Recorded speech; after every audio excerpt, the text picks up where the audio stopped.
Welcome to my YouTube channel. What I'm going to try do, I feel like a 14-year-old doing this, but I'm not so young. Anyway, what I'm going to try do is cover what's happening in the running news because I love talking about running and hopefully I can get other people talking about running with me too. I've got my notes in front of me there, so I'm going to be doing a lot of looking up. I have my notes here. Let's see. Okay, cool. So this past weekend was actually the Hardrock 100. Now the Hardrock 100 is a 100-mile race. That means these guys run for 100 miles. It has an elevation gain of about 10,000 meters in total. That means you're climbing 10,000 meters. And the cutoff is 48 hours. It is run in Colorado. It starts and finishes in Silverton, Colorado, but it's like a loop. So one year it starts one way, and then the next year it's anti-clockwise. So it swaps every year. And it was founded by a guy called Gordon Hartman. Now, this race was founded as an attribute or salute to the hard rock miners because of the toughness and the perseverance and the toughness of the course. Coincidentally, when we had Trails in Motion last year, one of the movies was about the Hardrock 100. So it's not an easy race. Anyway, what happened this year is somebody passed away. That's the news from the race.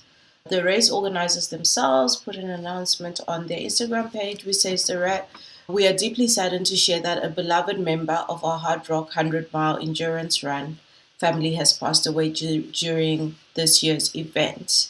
According to Outside Magazine, Pula was a veteran runner with a long list of finishes in the ultra endurance space. Okay, and I'm going to read the message from Silverton Medical Rescue because they were called out.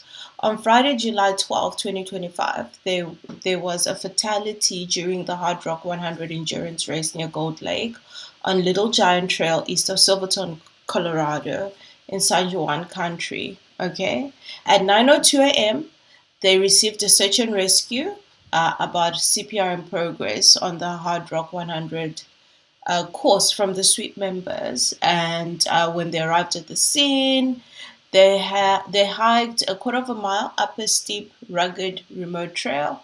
And once they arrived, they performed resuscitation efforts on the patient. Unfortunately, the 6-year-old patient was pronounced deceased at 10:27 a.m. So this is actually very sad. And I think one of the things is, as much as we love our sport, sometimes it can be dangerous. So we are very sad.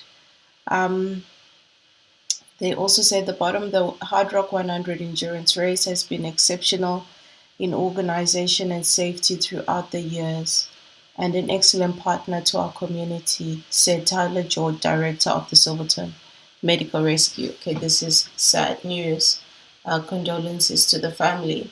And then the next news in trail running is that an 80-year-old finished the Badwater 135. Taking my notes from the wall again. Gonna put them in my hand.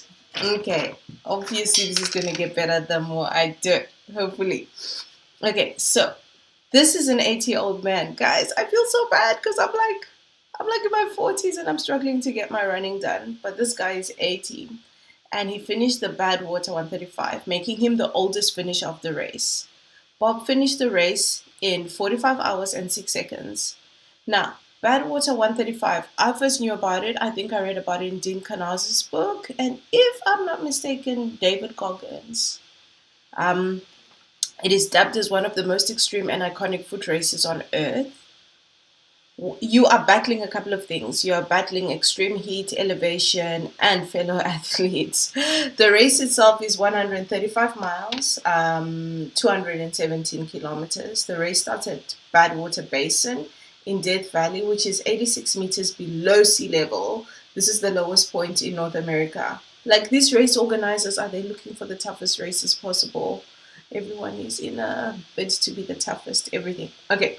And finishes at Mount Whitney in California, which is 2,548 meters above sea level. The temperature goes as high as, does it say 40 degrees here?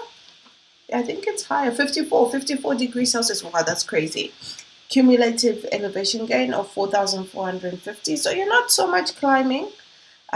And it is run by invitation only, so you can only enter this race when you've been invited. It is nicknamed the world's toughest foot race because, unlike the other races, this one is actually run on tarmac. And another thing to note about this year's race, actually, Harvey Lewis just ran Dead Cow Gully in Australia, and 92 hours, if I'm not mistaken. I might be wrong.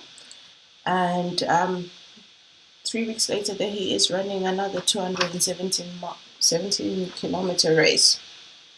Anyway, Bob did this race 3 years ago at 77, and he actually did make the cut-off.